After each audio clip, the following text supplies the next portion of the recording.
I was not born to entertain the noise of men, I was born to command. This age, this trembling, flickering age of noise, it rewards the loud, the frantic, the desperate. They race to be seen, to be heard, to be validated. But understand this, a true sovereign does not shout. A true sovereign does not beg. A true sovereign does not explain. He declares, in a world addicted to volume, silence is the most violent act of power. Speak too much, and you reveal your emptiness. Remain still, and you force the world to lean in. When the masses scream for attention, I disappear into stillness. When they react, I calculate. When they tremble in urgency, I remain unmoved, for my decisions were forged in the stillness, long before the battlefield ever called silence, is not absence. It is presence intensified. It is the chamber where kings are forged, not in the fire of applause, but in the cold of self-confrontation. The weak speak to avoid hearing their fears. The strong fall silent to sharpen their will. A ruler does not fill the room with noise. He empties it with a glance. Every word that leaves his lips must be the echo of decision, not the shadow of insecurity. Power, real power, begins not with noise, but with the elimination of noise. The moment you need to be heard, you are already a servant. The moment you withdraw from the crowd and listen for the empire within you, become a king. Do not confuse silence with hesitation. My silence is not indecision. It is sovereignty at rest. I do not move unless it is final. I do not speak unless it is law. The masses rush to react, but reaction is the language of the untrained. To remain still while others tremble, that is control, that is command, that is monarchy. The undisciplined speak too soon, the undirected act too fast, and in doing so, they surrender the throne of the self to every passing emotion, every fleeting opinion, every echo from the crowd. But I have no crowd.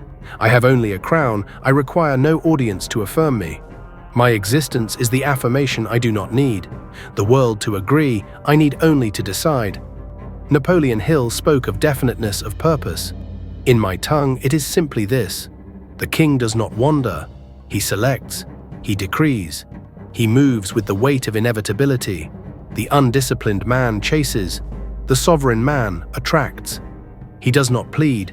He does not perform. He rules. And he rules first, not over others, but over the kingdom within.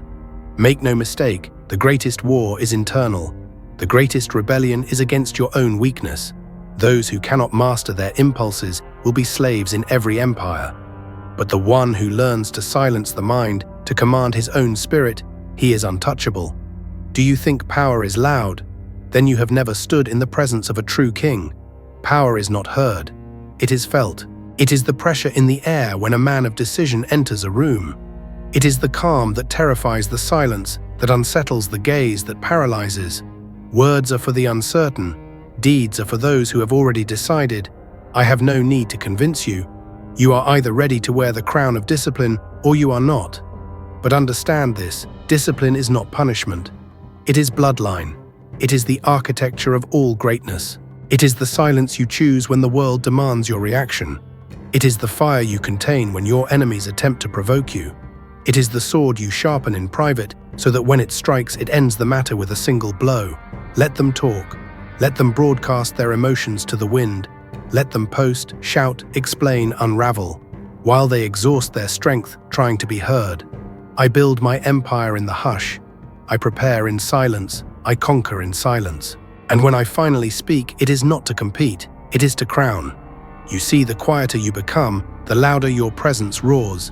The less you explain, the more the world invents legends around your stillness. This is not a performance. This is ascension. You want mastery? Then sit with yourself in silence, not once. Not when it is convenient, but daily ruthlessly. Until your impulses kneel, until your need for approval evaporates, until you can endure the sound of your own mind and find only command within it. The king does not seek comfort, he seeks control. And control is not imposed upon the world. It is first forged within. You cannot rule what you cannot sit with. Withdraw, not as an escape, but as a return to source. Solitude is not exile, it is the war room. And in this war room, you will discover the truth that most men fear silence because it forces them to face the hollowness inside. But the one who sits with the silence long enough emerges with thunder in his chest. I do not compete, I reign. Because while they reacted, I prepared. While they spoke, I sharpened. While they doubted, I decided. And when the time came, I did not ask for permission. I did not ask for applause. I acted. Sovereignty does not shout. It does not chase. It does not beg. It moves like fate, and the world obeys. Remember this: to be silent is not to be small. It is to be concentrated. It is to hold your power like a sword still in its sheath, unseen but ever present. The quieter you become, the louder your power speaks. Not through noise, not through display, but through undeniable presence. So go ahead. Let them scream. Let them tremble for attention. Let them burn themselves out in the theater of validation. But you will become a monument of will, carved in silence, crowned in solitude. Let the storm rage. You are the mountain, it cannot move. Let the world speak. You rule.